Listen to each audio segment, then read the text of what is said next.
गली में कमरे के आगे खिड़की थी, तो मैंने जोर से चिल्लाई तो बच्चे खेल रहे थे, सब मोहल्ले वाले बाहर आ गए और मुझे इतना डर और खौफ था, यानी मैं अकेली थी घर में कि उस वक्त मेरे साथ क्या होता मुझे कुछ पता नहीं था।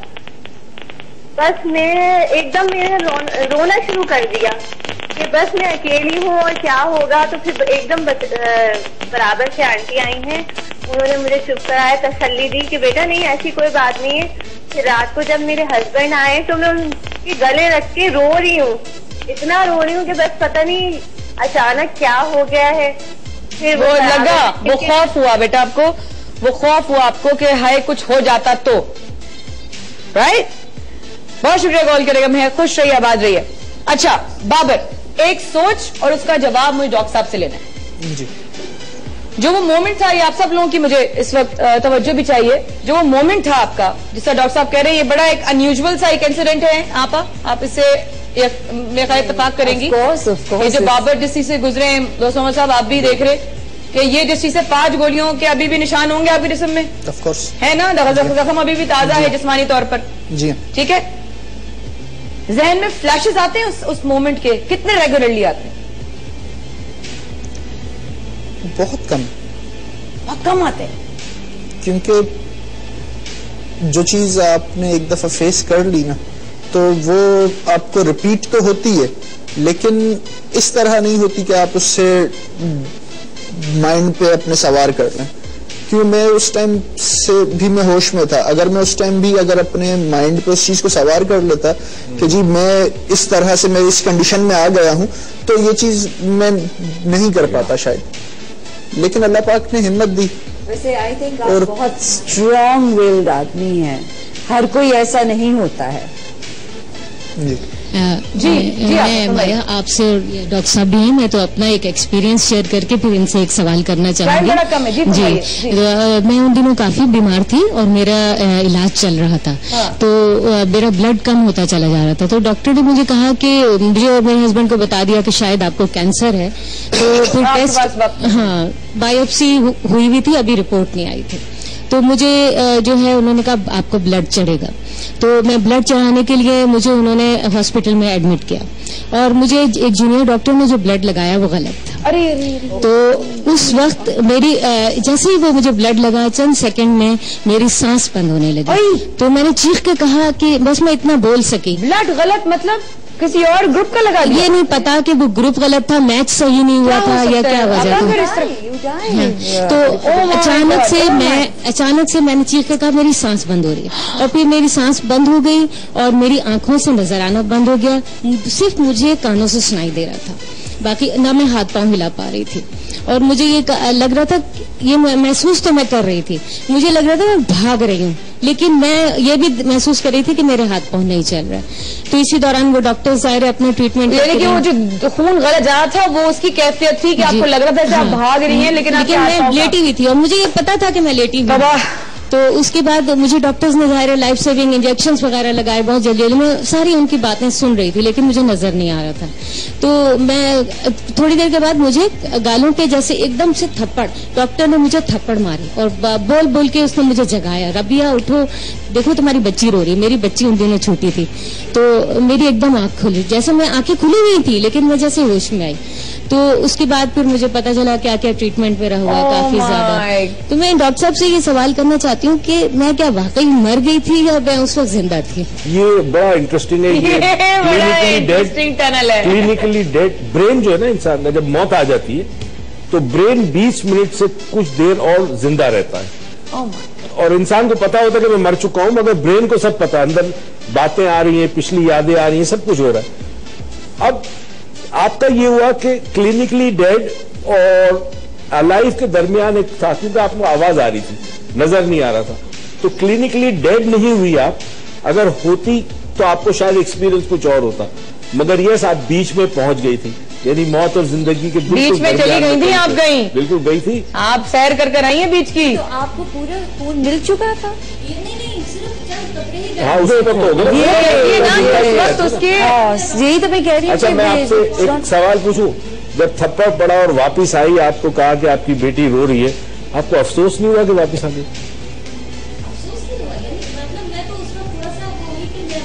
माइक करीब कीजिएगा, माइक करीब कीजिए, माइक करीब। अफसोस तो खैर जाहिर है नहीं हुआ, मुझे एकदम बच्ची की फिक्र हुई कि मेरी बच्ची रो रही है। वो डॉक्टर ने सही नस पकड़ ली आपकी, सही नस पकड़ी आपकी, इससे आपकी आंखें खुली हैं, वरना कोई और चीज होती तो शायद आप सैर करते हुए कहीं आगे निकल जाती।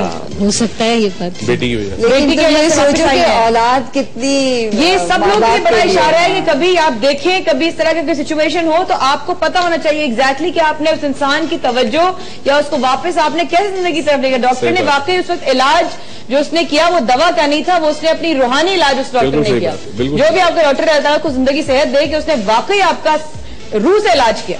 थप्पड़ मारा उन्होंने और सही मारा कि बेटी रो रही है, मतलब उस नजर से नहीं लेकिन गलत मत समझिएगा, लेकिन उन्होंने जो आपको होश में लाने के लिए किया ना, वो बेटी रो रही है और आपकी बेटी से जाहिर है आपकी। अम्मा हमारी कहती है तुम्हारी मुझसे नाव जुड़ी हुई थी जब पैदा हुई थी ना, तो वही बड़ा खूबसूरत सा रिश्ता जो वो कहती है, मुझे बड़ा प्यारा लगता है कि वो एक माँ का जो रिश्ता होता है बड़ा खूबसूरत होता है ना। रोने की क्या बात है, आंसू आ जाते हैं ऐसी बातों पे, फौरन हो जाती है। पीछे बैठी है हमारी एक और सोल्जर, माइक लो। डेंगू कितने लोग चले गए, कितने लोग चले गए मेरे मुल्क में? डेंगू से पहले मुझे थायराइड कैंसर था। ओह माय गॉड, जिससे मैं 4 साल से ऑलरेडी लड़ रही हूँ। उसके बीच में मुझे डेंगू का जो थोड़ा सा डायग्नोज हुआ कि प्लेटलेट्स है। मौत रोज सोचती हूँ तुझे भूल जाऊँ, रोज नहीं, मैंने बिल्कुल इस तरह नहीं सोचा। आपको मैं बताऊं कि जब मेरा फर्स्ट ऑपरेट, मेरी सर्जरी, किसी को नहीं पता, FNAC में नहीं आया कि कैंसर का है। जब मेरी फर्स्ट बायोप्सी हुई है तो मेरी जो पैथोलॉजिस्ट थी वो मेरी एज पढ़ के मुझे जो रिपोर्ट थी वो नहीं दे रही थी। 1 महीना उन्होंने लगा दिया मुझे रिपोर्ट देने में। मैं जाके उनके क्लिनिक पे बैठ जाती थी, जिना में BNCI है उसकी मैं बात कर रही हूँ। मैं जाके उनके सामने बैठ जाती थी कि आप मुझे दे दें और मुझे ये बताइए क्या मेरे पास सिर्फ 2 दिन रह गए या 4 दिन रह गए, मुझे टाइम कितना है मेरे मुझे बताएं, मुझे बहुत काम करने हैं। तो कहती थी बेटा मैं अभी जो है दूसरी लेबोरेटरी के जो हैं मैं बकाई वालों से चेक करवा रही हूँ, मैं इनसे चेक करवा रही हूँ। उन्होंने मेरी 4-5 जगह रिपोर्ट्स टेस्ट करवाने के बाद मुझे 1 महीने बाद दी और 45 डेज बाद मेरा सेकंड सर्जरी की डॉक्टरों ने। मेरी फर्स्ट सर्जरी गले का नेकलेस बना दिया था पूरा, और उसको दोबारा रीओपन करके कंप्लीटली थायराइड मेरा रिमूव किया गया। मेरी 2 रेडिएशन किए गई। उसी में बीच में मुझे थोड़ा सा पता चला कि प्लेटलेट्स गिर रहे हैं मेरे, लेकिन चूंकि मेरा ट्रीटमेंट चल रहा था तो वो मैं इतना ज्यादा वो नहीं हो पाई। लेकिन उनमें सबसे ज्यादा जो मुझे महसूस हुआ, जब मेरा सेकंड ऑपरेट हुआ था उसके सेकंड डे मेरा कैल्शियम गिर गया था। जब मेरा कैल्शियम गिरा तो मुझे कुछ नहीं पता था, मेरे हाथ पैर सुन्न हो चुके थे, मेरे हाथ पैर मुड़ गए थे। मेरे हाथ पैर अगर आप देखें रोड के ऊपर चलते हुए अक्सर लोग मांगते हुए बने हुए होते हैं उनके, और मेरे वो हाथ पैर बिल्कुल मुड़ चुके थे। मुझे बिल्कुल नहीं पता था, मैं मूव नहीं कर सकती थी, हाथ पैर बेड पे सिर्फ पड़ी हुई थी। और मुझे जब सिस्टर ने देखा है वो डॉक्टर को बुला के लेकर आई है, और डॉक्टर मुझे यूं कर रहा था, मुझे नहीं समझ आ रहा था कि वो क्या कह रहा है। उसके बाद जब उसने मुझे आवाजें दी तो मेरे मुंह से सिर्फ निकला मेरी सिस्टर कहाँ है। और वो डॉक्टर इतना सा क्या अपनी फिक्र नहीं है अपनी बहन की, और मेरी बहन जो है वो भाग भाग के ये इंजेक्शन ले आओ, ये टैबलेट ले आओ। और लोग कहते हैं कि गवर्नमेंट हॉस्पिटल पूछते नहीं है, लेकिन मैं कहती हूँ आप जाएं तो सही और देखें जिन्हें के डॉक्टर्स को किस तरह उन्होंने मेरी जान बचाई। नहीं, बहुत अच्छे, बहुत ज्यादा। और आज तक मेरा पूरा ट्रीटमेंट मुझे लोगों ने आगा खान सजेस्ट किया कि आप आगा खान, मैंने कहा नहीं, मैं टैक्स पे करती हूँ तो मैं जाऊंगी जिला, और मैं गई हूँ और आज तक मेरा ट्रीटमेंट फ्री हो रहा है। वेरी गुड बहन, वेला आपको जिंदगी से दे। तो मौत को बहुत करीब से देख लिया, बहुत ज्यादा चख लिया, लेकिन मुझे अफसोस होता है कि क्यों आई। अरे बहन आनी है हर एक को, मैं ये कह रही हूँ कि अल्लाह से मिल तो आती ना। अगर आप अल्लाह ताला से मिल लाती तो फिर तो यहाँ दिल ही ना लगता। वो तो अल्लाह ने सरप्राइज रखा है अपने बंदे के लिए, इसीलिए तो कह रही हूँ कि मौत आएगी तो अल्लाह से दीदार होगा ना उसका। क्या बात है, सुभान अल्लाह। शहजादी, वक्त बड़ा कम, फिर मैं आप सब लोगों की तरफ आऊंगी। कितने कैंसर थे तुम्हें जरा बताना, कैंसर की साइक्लोपीडिया? मुझे 3 बताए, मतलब मुझे तो पहले एक ही का पता था। पहले एक था, मतलब वो मैंने अपनी अम्मी और भाई को बात करते हुए सुना था, और अभी सबके एक्सपीरियंस जान के मायापी मुझे एक बार भी इस बात, सब कह रहे ना कि हमें मौत को देखा हमने डर लगा, मुझे एक बार भी डर नहीं लगा। इनफैक्ट जिस दिन मैंने ये बात सुनी उसके बाद मुझे इतना सुकून मिल गया था कि मैं कहती थी कि वाकई सुकून इसे कहते हैं, और न कभी तब डर लगा था और ना आज लगता है। और लोगों की बातें याद आती हैं कि क्योंकि हम लोगों में जब किसी की डेथ हो जाती है ना तो उसको गांव में दफनाते हैं, तो मेरे माँ बाप से पूछा जाता था कि आप अपनी बेटी को कराची में दफनाओगे कि पंजाब लेकर जाओगे। डिस्कशन होती थी। डिस्कशन फिर पूछा जाता था ट्रेन में लेकर जाओ, अभी जिंदा है, कम खर्चा होगा, बाद में पहले बंदे को मार देते हैं ये लोग। मतलब वो सारी बातें सुनती रहती थी, लेकिन ये कि मैं नहीं डर, मतलब मुझे आज भी डर नहीं लगता। और मैं सोचती ना कि अच्छा मैंने यहाँ तो जो मेरे टेस्ट होते थे ना, 3 बार एंडोस्कोपी और वो बार इंजेक्शन, वो असलियत वाले जरूर थे। उनसे मैं आज भी डरती हूँ कि भाई अल्लाह ताला ऊपर उठाना, डायरेक्ट उठा लेना। मौत से ही डरती है, इलाज से डरती हो? इलाज से डरती हूँ। खुशदाबा डॉक्टर साहब, ये सारा जो 2 घंटे का सेशन हमने किया, मेरे लिए तो बड़ा ही कोई एक्सपीरियंस था।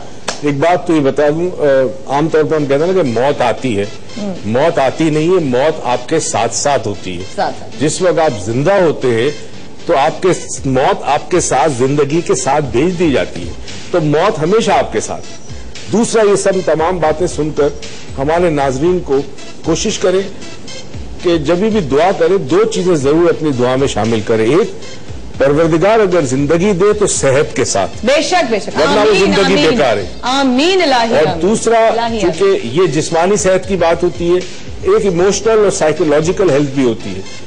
दूसरी दुआ ये हो कि परवरदिगार जिंदगी में किसी का मोहताज ना करे, अपने सिवा किसी इंसान का मोहताज ना करे। आमीन इलाही। अगर ये 2 दुआएं करें तो अल्लाह ताला बस आपकी जिंदगी में बरकत दे। याद रखें कि मौत को याद करते रहे, भूले मत। मैं अपना ये जरूर एक्सपीरियंस मेरा रहा है कि आप समझते हैं कि आपको कुछ नहीं होगा और आपको हो जाता है।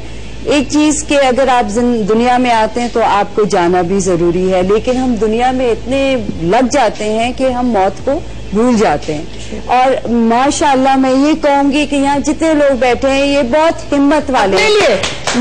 लेकिन अपने लिए मैं ये कहूंगी कि मैं हिम्मत वाली नहीं हूँ, क्योंकि जब मुझे कैंसर हुआ तो अल्लाह के करीब मैं बहुत हो गई हूँ। अल्लाह की मोहब्बत मुझे नजर आती है बेशक इस चीज के बाद। लेकिन मैं उस वक्त भी जब मैं अल्लाह से कहती थी, अल्लाह में मुझे मरना नहीं है, और अगर आप मुझे उठाएंगे तो तकलीफ मुझे मत दिए, क्योंकि तकलीफ से मैं बहुत डरती हूँ। अब भी इतने बड़े ऑपरेशन से गुजर चुकी हूँ, कीमोस हो चुके हैं, लेकिन जब मेरा ब्लड लेते हैं I am still very scared. So I haven't learn that, वो खौफ नहीं गया। लेकिन मौत अब दूर हो गई है ना, इंशाल्लाह। आपको पॉजिटिव रहना है, आपको मौत को नहीं भूलना है, आपको अल्लाह को याद रखना है, आपको पॉजिटिव रहना। अगर आपके साथ कोई बीमारी होती है या कोई मसला होता है, आप अल्लाह पे छोड़िए और आप पॉजिटिव रहिए, तो खुद ब खुद रास्ते खुलते जाते हैं, आपकी जिंदगी बनती जाती है। एक आखिरी चीज जो मतलब सबकी जब बातें सुनी तो एक चीज मेरे जहन में जो ये आई कि वी ऑलवेज नीड रिमाइंडर्स। हमें हर चीज का रिमाइंडर चाहिए। मौत का तो हमें डे 1 से पता नहीं है, या जब से हमारा शऊर बेदार होता है तब से पता है कि हमें मौत आनी है। लोग बताते हैं, मजहब ने बताया है, पता चलता है, सुनते हैं, देखते हैं। लेकिन हमारी बीमारी, हमारे हादसात, हमारी जिंदगी में होने वाले incident, they are just a reminder to us. अगर हम ये रिमाइंडर के लिए वेट ना करें, we keep this thing in our mind, तो हम अपनी जिंदगी को सही तरह जी सकते हैं। ठीक, तो वो जीना is very important before you die, because living is more important than dying, you no.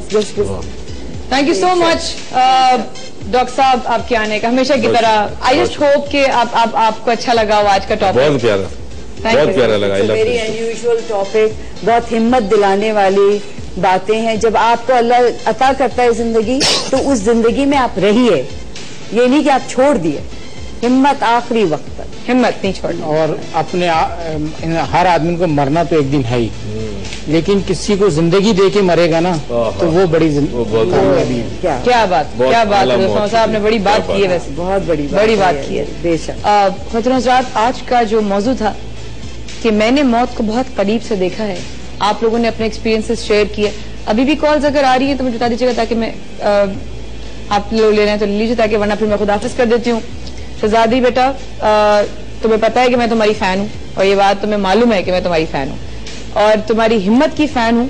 और ये साथ साथ भी बताती चलूँ आप लोगों को कि इस बच्ची ने खाली मौत से ही नहीं फाइट की डॉक्टर साहब, ये एक ऐसे तबके से है, ये एक ऐसे सोसाइटी के ऐसे बैकग्राउंड से है जहाँ पे बच्चियों को पढ़ाया नहीं जाता, और वहां पर इसके वालिद साहब ने सबसे लड़कर इसकी ख्वाहिश थी कि अपनी तालीम हासिल करे, and she is one of the top debtors in Pakistan right now. माशाल्लाह, एक दिन इसको मैं अपने ही फेवर में डिबेट के लिए खड़ा करूंगी और इंशाल्लाह, क्योंकि ये फाइटर है, एंड एक फाइटर दूसरे फाइटर को ही समझ सकता है। कहता है ना, एक जिसके पास दर्द हो ना, वो दूसरे जिसके पास दर्द हो उसका दर्द वही समझ सकता है, इसको खुद वो दर्द से गुजरा हो। तो आपका बहुत शुक्रिया आपने जिस तरीके से आप लोग ने आप लड़ रहे हैं, आपके साथ जो वाकया हुआ वो तो पता नहीं क्या था, आप किस चीज से गुजर के आई। रुबीना, आपने जो अपने शौहर का जो दर्द आपने देखा, उनको बर्दाश्त किया, उनका ख्याल रखा, उसके बाद आपको पता चला कि आप मौत की तरफ बढ़ रही हैं, उसके बावजूद आपने कभी अपने ईमान में कमी नहीं लाई, कभी हिम्मत नहीं हारी। बहुत बड़ी बात है भाई। आप दोनों को अल्लाह ताला खुश रखे, सलामत रखे। जी मैं लेती हूँ अभी कॉल। पीजान, you are a fighter as well, you are a fighter as well. आप लोग फाइटर हैं, अल्लाह आपको जिंदगी सेहत दे, अपना बहुत ख्याल रखिएगा और दूसरों को हिम्मत दीजिएगा। जैसे कि रोज साहब ने बड़ी अच्छी बात की, दूसरों को जिंदगी देने वाला वो नहीं है जो किसी को, अगर जिस तरह बाबर भाई ने कोशिश की बचाने की, ये भी एक तरीका है, लेकिन किसी को हिम्मत दिलाना भी किसी को जिंदगी देना है, किसी के चेहरे पे मुस्कुराहट लाना भी किसी को जिंदगी देना है, और किसी को लड़ने के लिए जज्बा वो पैदा करना भी किसी के लिए किसी की जिंदगी बचाना है। आप सब लोगों का बहुत शुक्रिया। हमारे साथ कॉल जाने से पहले अस्सलाम वालेकुम जी। हेलो, क्या हाल है माया? ठीक ठाक हो? बिल्कुल ठीक ठाक। मिसेस नवीद, जी जी जी, कैसी हैं आप? अच्छा प्रोग्राम, बड़ा ही अच्छा, अल्लाह का बड़ा करम है माया। देखो ये देख के बड़ा ही यानी हौसला हुआ है कि आपने इतना अच्छा ये टॉपिक रखा है कि जो बेचारे इस तरह से मौत से लड़ रहे हैं, और ये हम लोगों के लिए सबक है कि हम लोग हर वक्त अल्लाह को जितना भी शुक्र अदा कर सके कि हम ठीक हैं। अल्लाह ने हमें से तंदुरुस्ती अता फरमाई हुई है ना, तो इनको देख के हमें बड़ा हौसला हुआ है। बहुत शुक्रिया मिस नवीद कॉल करने का। हौसला हुआ है माया, बहुत ज्यादा, और अल्लाह ताला आपको इसका अजर दे। इंतहा अच्छा टॉपिक, और अल्लाह ताला इन सबको जिंदगी दे, इनकी परेशानियां तकलीफें सब। आमीन, इलाही आमीन, इलाही आमीन। बहुत शुक्रिया, बहुत शुक्रिया। आप सब लोगों से इजाजत, खुश रहिए, आबाद रहिए। Thank you so much Osama साहब, आप एक बार फिर बहुत शुक्रिया आने का। थैंक यू राज साहब, आपसे तो मुलाकात होगी इस शो के बाद भी और इंशाल्लाह कल परसों भी। खवातीन हज़रात, जिंदगी बहुत बड़ी नेमत है। बाबा भाई आपका बहुत शुक्रिया, इतनी हिम्मत करके एक आए। आप अभी भी तकलीफ में हैं, आई नो, लेकिन आपने सिर्फ समझा कि मेरा जो दर्द है मैं किसी के साथ शेयर करूं। कहते हैं, मैं अक्सर एक बात दोहराती हूं कि दर्द का रिश्ता होता है बड़ा मजबूत किसी और से, लेकिन वो दर्द नहीं जो उससे रिश्ता मजबूत नहीं होता जो आपको दर्द दे, बल्कि उससे रिश्ता मजबूत होता है जिसके साथ आप अपना दर्द बांट लें। तो ये बात मैं अक्सर दोहराती हूँ। तो आई जस्ट होप कि हम आप थोड़ा सा आपके साथ आपका दर्द हमने बांटा हो, और परवरदिगार आपको हिम्मत दे, ताकत दे, और उनके जितने भी लवाहिकीन फैमिली, जितने भी लोग उन सबको अल्लाह ताला सब्र दे, बर्दाश्त दे के दर्द से वो गुजर सकें, और जितने भी लोग उनको अपने जवाए रहमत में जगह अता फरमाए। और दिनों रात आप लोगों से इजाजत लेते हुए हम ये कहेंगे कि जिंदगी खुदा की नेमत है, उसका शुक्र अदा कीजिए। डॉक्टर साहब ने कहा मौत आती नहीं है, मौत आपके साथ रहती है, तो उसका एहसास कीजिए कि किसी वक्त भी आ सकती है। परवरदिगार के हाथ में वो स्विच, वो बटन है कि कभी भी वो आपकी जिंदगी ले सकता है, जब उसकी मर्जी हो वो ले सकता है, क्योंकि उसकी मर्जी से आप इस दुनिया में आए थे, उसकी मर्जी से आप इस दुनिया से जाएंगे। तो ये तो सबके किसी इंसान के हाथ में नहीं है, इज्जत जिल्लत इंसान के हाथ में नहीं है, मौत इंसान के हाथ में नहीं है। इसलिए ये याद रखिएगा कि कभी भी, किसी वक्त भी, कहीं भी, किसी जगह पर भी आपको मौत आ सकती है। अपना ख्याल रखिएगा, अल्लाह ताला पाकिस्तान को अपने ज़मान में रखे, और आप सब लोग अपना ख्याल रखिएगा। अल्लाह हाफ़िज़।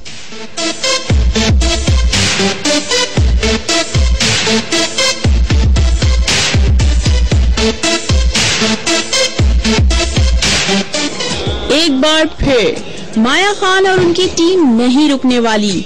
जगह नहीं है मगर मकसद वही। सिर्फ बाखबर सवेरा माया खान के साथ बहुत जल्द ARY न्यूज पर।